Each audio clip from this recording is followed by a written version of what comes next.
À l'occasion du discours prononcé le 6 novembre dernier, le roi Mohammed VI avait lancé un grand projet pour l'Atlantique et subsidiairement un autre projet pour le désenclavement du Sahel. Les commentateurs ont focalisé sur le projet atlantique, atlantiste, parce qu'il avait une dimension importante, incluant un certain nombre de pays, 23 pays africains, et aussi avec une vision sur l'Atlantique et un prolongement jusqu'aux Amériques. Projet important. Et ils ont en même temps peut-être considéré que le projet de désenclavement du Sahel était peut-être un projet qui allait suivre et qui n'était pas d'actualité. Or, ces derniers jours, nous avons assisté à une rencontre d'une grande importance qui a donné à ce projet du Sahel une autre dimension ô combien importante du point de vue géopolitique et géoéconomique. Essayons de voir s'il y a possibilité de faire une lecture sur cette dimension. Il y a 4 pays concernés, essentiellement le Tchad, le Niger, le Mali et le Burkina Faso.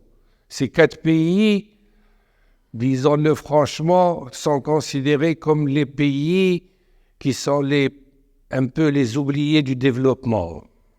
Avec une superficie importante, à eux 4, ils font 4 millions à peu près de kilomètres carrés, un petit peu plus de 4 millions, une population de 88 millions d'habitants et un PIB aux alentours pour les 4 de 70 milliards de dollars.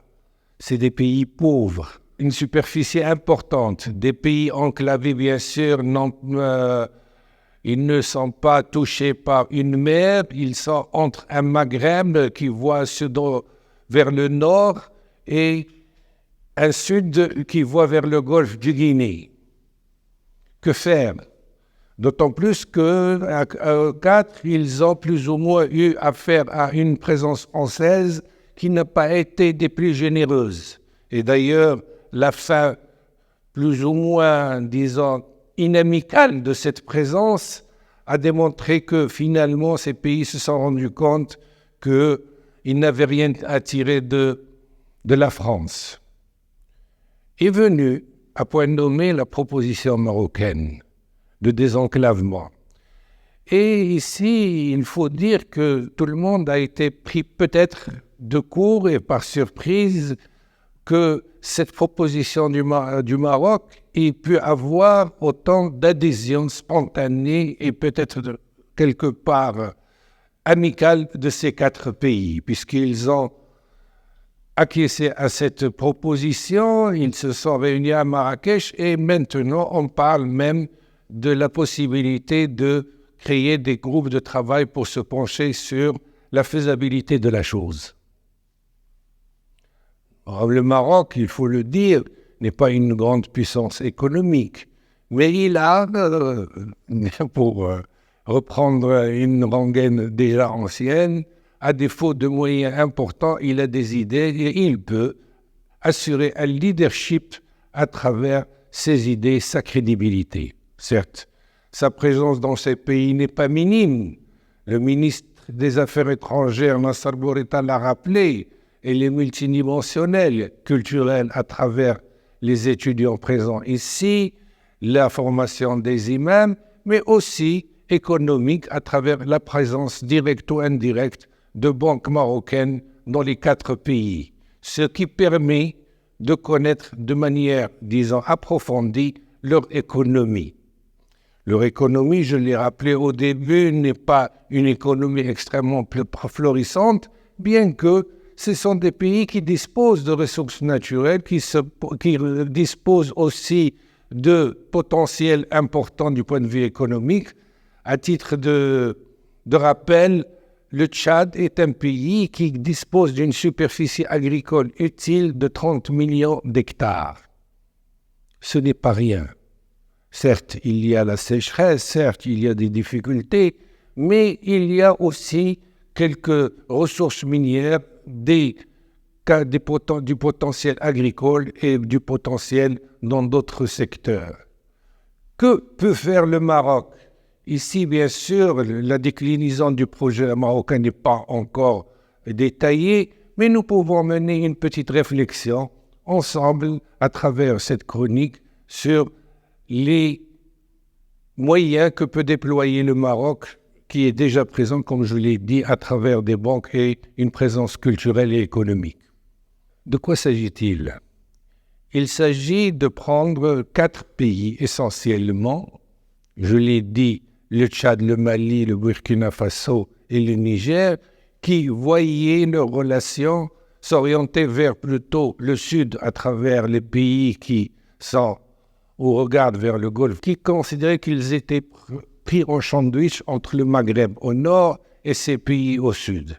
Maintenant, on leur propose un changement culturel, un changement imaginaire, dans leur imaginaire, et de dire, regardez vers l'ouest, il y a cet ouest, un ouest plein de promesses, si on peut exprimer les choses de la sorte.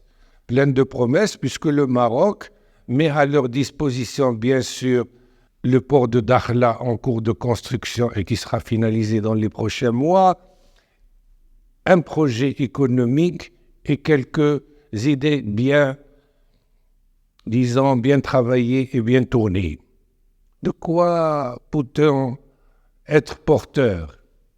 Le Maroc, bien sûr, s'il souhaite aller de l'avant, il doit avoir l'ambition de ses moyens. Ces moyens ne sont pas énormes, mais il peut, comme je l'ai dit, être porteur d'un certain nombre d'idées et de projets et de leadership. Comment cela peut-il se traduire? Il peut se traduire, et cela n'engage que votre serviteur, à travers la réunion d'un tour de table pour faire une grande offre pour ces pays du Sahel. Ce tour de table pourra être composé, bien sûr, comme chef de file par le Maroc, les Émirats arabes unis qui ont déjà exprimé leur souhait de participer avec notre pays au développement de l'Afrique, et aussi pour des questions et des considérations à la fois économiques et géostratégiques des États-Unis d'Amérique qui sont intéressés par une présence dans cette zone, et de l'Allemagne, pourquoi pas, comme partenaire.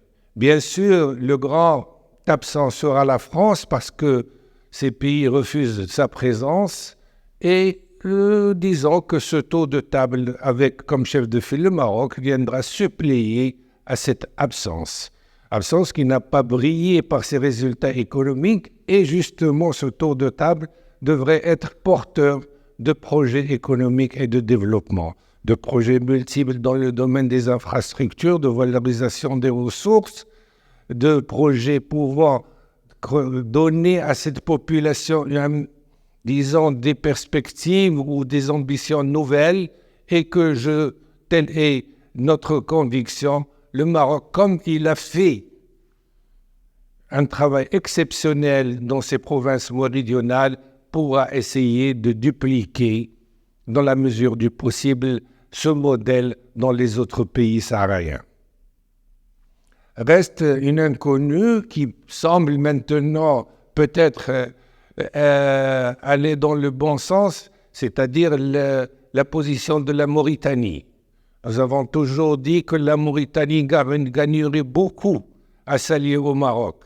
Il y a des tergiversations, de temps en temps quelques doutes, mais je viens de lire hier ou ce matin que la Mauritanie souhaitait rejoindre cet ensemble. Ce serait une bonne chose dans la mesure où ça lui permettra, bien sûr, de valoriser ses moyens. C'est aussi un grand pays de plus d'1 million de kilomètres carrés, avec un PIB très modeste de 10 milliards de dollars et une population de 5 millions d'habitants.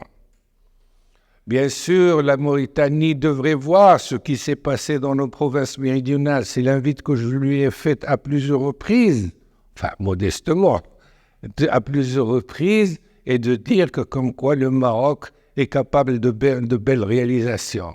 Ce n'est pas dire à la Mauritanie, regardez que nous pouvons faire ce que nous pouvons faire de bon, mais essayons de construire ensemble. J'espère que la Mauritanie, qui vient de découvrir aussi des gisements de gaz importants, aura l'intelligence stratégique de suivre le Maroc dans cette ambition sahélienne. Doit-on s'arrêter là, c'est-à-dire de belles perspectives qui s'ouvrent pour ces pays du Sahel, et ils l'ont exprimé à travers leurs responsables.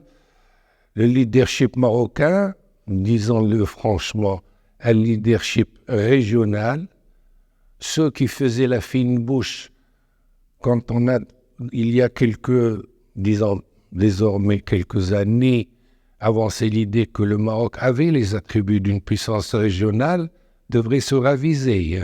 Voilà une déclinaison positive d'un rôle de leadership de puissance régionale pour le Maroc.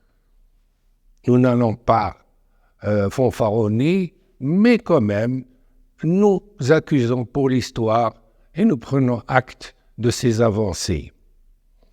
Reste une grande question, la question sécuritaire. Le Maroc a une expertise à fournir, il l'a fournie in situ discrètement, et nous sommes, disons-le, extrêmement intéressés, aussi extrêmement capables de déployer une expertise sécuritaire dans la zone qui est favorable à tout le monde.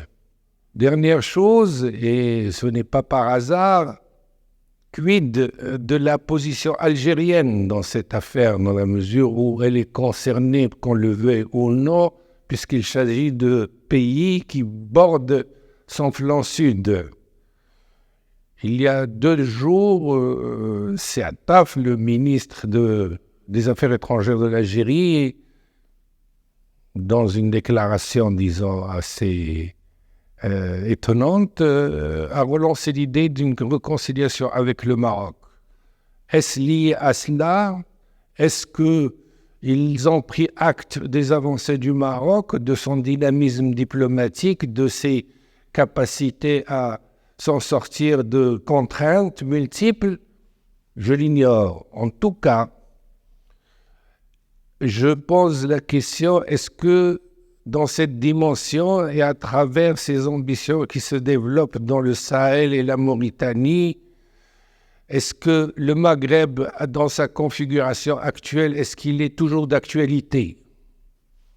Peut-être que ce qui serait d'actualité, c'est un Maghreb avec un prolongement sahélien, parce qu'il ne faut pas, comme je l'ai dit au début, que ces pays soient les oubliés du développement. Il faut qu'ils puissent nous accompagner ensemble dans un élan fraternel et loin de tout paternalisme ou esprit de condescendance, dans un élan de développement et de prospérité commune. Aussi, pour terminer, et on ne peut que se féliciter qu'en cette fin d'année, il y a encore une bonne et une belle réussite pour notre diplomatie. C'est une réussite de taille qui crédibilise l'offre du Maroc, l'offre Maroc, l'image du Maroc. Cela ne peut que nous rassurer quant à l'avenir. Encore une fois, il faut que cette diplomatie gagnante soit accompagnée à l'intérieur d'une économie gagnante, et nous espérons pouvoir, dans les prochains mois, dans les prochaines années aussi, développer pour le Maroc des croissances importantes, des taux de croissance importants, et aussi une visibilité plus importante et une ambition plus importante du point de vue économique qui peut se répandre en Afrique, en Europe et à travers les autres pays du monde.